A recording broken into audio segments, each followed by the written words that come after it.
Assalamualaikum warahmatullahi wabarakatuh. Pecinta Teguh Rahayu, selamat channel yang dirahmati Allah. Dialog 2 Syekh Kutub, Rahasia Sholawat, Jalan VVIP menuju Makrifat yang abadi. Pada suatu senja yang damai, di tanah suci Makkah, di bawah naungan langit, yang memancarkan cahaya keemasan, 2 Syekh Kutub, yang dikenal dengan kedalaman ilmu, dan spiritualitasnya, Syekh Al-Rifai, dan Syekh Al-Badawi, bertemu di salah satu sudut, Masjidil Haram. Sekeliling mereka, jamaah sedang khusyuk berdoa, namun di antara mereka berdua, ada keheningan pribadi yang mendalam. Mereka berdiri sejenak, menatap Ka'bah, seolah menyelami makna hidup yang sesungguhnya. Kemudian, Syekh Al-Rifai membuka suara, memulai dialog yang akan menggugah kedalaman hati. Syekh Al-Rifai, Alhamdulillah, kita dipertemukan di tanah suci ini, Syekh. Tanah yang menjadi saksi setiap doa, dan rintihan hati para hamba. Namun, di saat banyak orang mencarinya, kita tahu bahwa makrifat bukanlah suatu hal yang mudah dicapai. Banyak yang menganggapnya sebagai tujuan yang dapat diraih dengan usaha dan pengetahuan, tetapi sesungguhnya, makrifat itu adalah karunia dari Allah, pemberian yang tak bisa dipaksakan, seperti yang disabdakan oleh Rasulullah Shallallahu Alaihi Wasallam, aku bermakrifat kepada Tuhanku, dengan Tuhanku. Bagaimana menurutmu, Syekh? Apakah kita benar-benar bisa mencapainya, dengan usaha kita sendiri? Syekh Al-Badawi tersenyum lembut, matanya menerawang jauh, seolah menatap ke alam yang lebih dalam, di luar jangkauan fisik. Benar, Syekh. Makrifat itu, bukanlah hasil jerih payah kita. Ia adalah anugerah Allah, yang datang hanya pada waktu yang tepat, kepada hambanya yang dikehendakinya. Seperti yang kita ketahui, makrifat itu, adalah jalan, untuk mengenal Allah, bukan hanya dengan akal, tetapi dengan hati yang tunduk dan penuh cinta. Tapi, tahukah engkau, Syekh, bahwa di akhir zaman ini, ketika guru mursyid yang memenuhi syarat semakin sulit ditemukan, ada satu jalan yang masih terbuka lebar untuk siapapun yang ingin mencapai makrifat. Syekh Al-Rifai, apakah itu jalan sholawat, Syekh? Seperti yang kita dengar, bahkan dalam masa yang penuh kerumitan ini, sholawat kepada Nabi Muhammad Shallallahu Alaihi Wasallam menjadi jalan yang jelas, terang, dan langsung menuju Allah. Tidak perlu guru, tidak perlu sanad, wasilah yang panjang. Hanya sholawat yang disampaikan dengan hati yang ikhlas. Tersenyum, melihat pergerakan jamaah yang melantunkan doa di sekitar mereka. Syekh Al-Badawi mengangguk, wajahnya tampak semakin serius, seolah membuka tirai rahasia yang sudah lama terpendam. Iya, sholawat, wahai Syekh. Ini adalah kunci yang diberikan Allah kepada umat Nabi Muhammad Shallallahu Alaihi Wasallam. Ketika kita mengucapkan sholawat, setiap kata yang kita ucapkan dihadapkan langsung kepada Rasulullah Shallallahu Alaihi Wasallam. Setiap bacaan sholawat itu, seperti yang disebutkan dalam hadis, barang siapa yang bersalawat kepadaku 1 kali, maka Allah akan bersalawat kepadanya 10 kali. Hadis riwayat Muslim, dalam satu sholawat, kita menghubungkan diri dengan Nabi Muhammad, dan beliau membalasnya dengan doa yang serupa. Begitulah keistimewaan sholawat, karena di dalamnya terdapat rahmat yang tidak terhingga.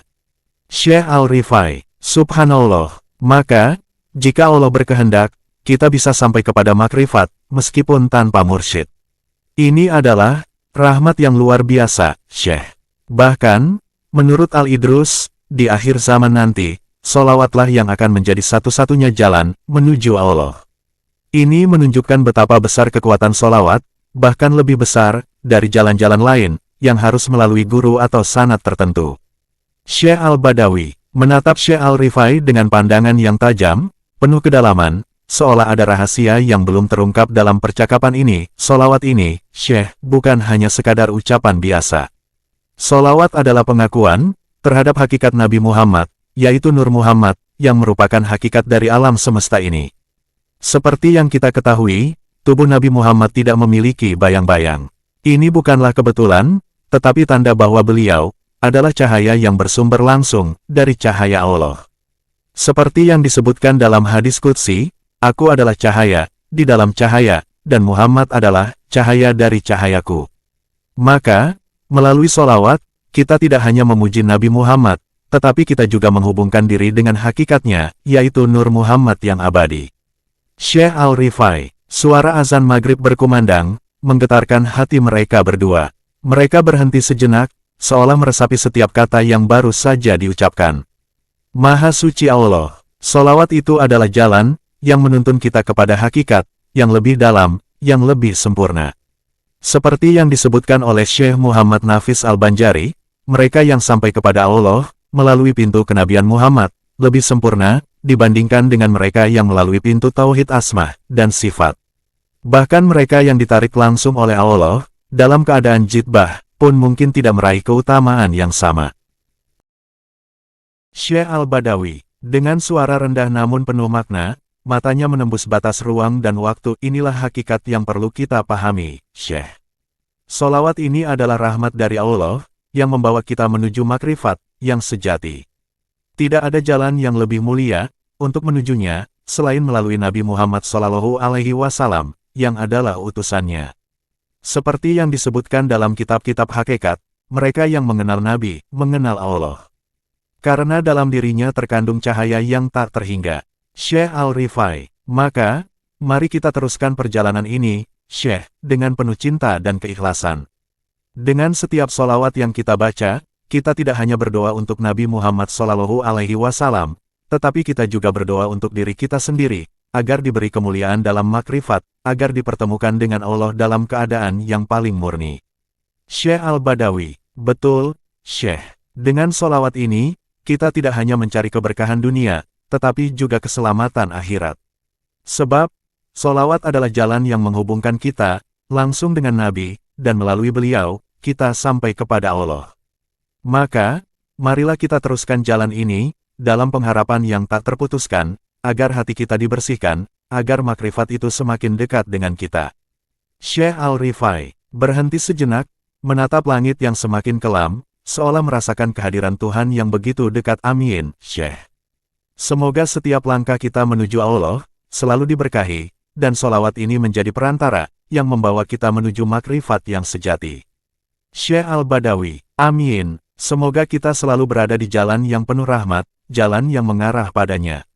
Syekh Al-Rifai, sungguh, jalan solawat ini, adalah jalan yang penuh kemuliaan. Allah berfirman dalam Quran Surat Al-Ahzab 33:56, sesungguhnya Allah dan malaikat-malaikatnya bersalawat untuk Nabi. Wahai orang-orang yang beriman, maka bersalawatlah kamu, untuk Nabi, dan ucapkanlah salam penghormatan kepadanya. Ini adalah perintah Allah, yang menunjukkan betapa besar kedudukan Nabi Muhammad, di sisinya. Setiap solawat yang kita ucapkan adalah cahaya, yang semakin menyinari hati kita, dan membawa kita lebih dekat kepadanya. Syekh Al-Badawi mengangguk dalam-dalam, matanya terpejam sejenak. Betul, Syekh. Solawat bukan hanya sekadar ibadah, tetapi sebuah jalan, yang membawa kita menuju hakikat yang sejati. Ketika kita bersalawat, kita sedang membersihkan diri, dari noda dunia dan meraih kemuliaan yang abadi. Syekh Al-Rifai, sambil menarik nafas panjang, melihat umat yang semakin banyak berdoa di sekeliling Ka'bah. Semoga kita selalu diberi kekuatan, untuk terus bersalawat dengan penuh ketulusan. Dengan solawat ini, kita mengharapkan syafaat Nabi Muhammad SAW di hari kiamat. Sebagaimana dalam hadis, barang siapa yang membaca solawat untukku, pada hari Jumat, maka Allah akan mengampuni dosanya, dan mengangkat derajatnya. Hadis riwayat Al-Baihaqi. Syekh Al-Badawi, sungguh, betapa besar keutamaan solawat itu. Solawat yang kita lantunkan, mengalirkan rahmat, keberkahan, dan menghapus dosa-dosa. Dengan solawat, kita menyempurnakan cinta kita kepada Nabi, dan Allah akan menyempurnakan cintanya kepada kita. Keduanya pun, melanjutkan langkah mereka, menyusuri tanah Makkah, yang penuh dengan keberkahan, dengan hati yang semakin dekat kepada Allah. Setiap ucapan solawat yang mereka lantunkan, semakin menggetarkan hati, membawa mereka lebih dekat kepada makrifatubillah, lebih dekat kepada hakikat, yang sejati.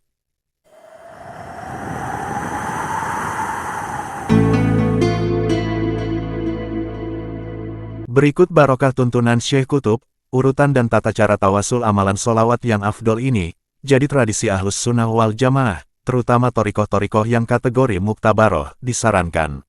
Pakai bahasa yang kita mengerti saja, agar efektif ditulis dulu pada buku untuk dibaca saat mengamalkan. Langkah ke-1, menancapkan niat yang ikhlas. Niatkan dalam hati, "Ya Allah, aku niat meresapkan solawat ini sebagai bentuk cinta dan takarub kepadamu serta kepada kekasihmu Nabi Muhammad Sallallahu Alaihi Wasallam.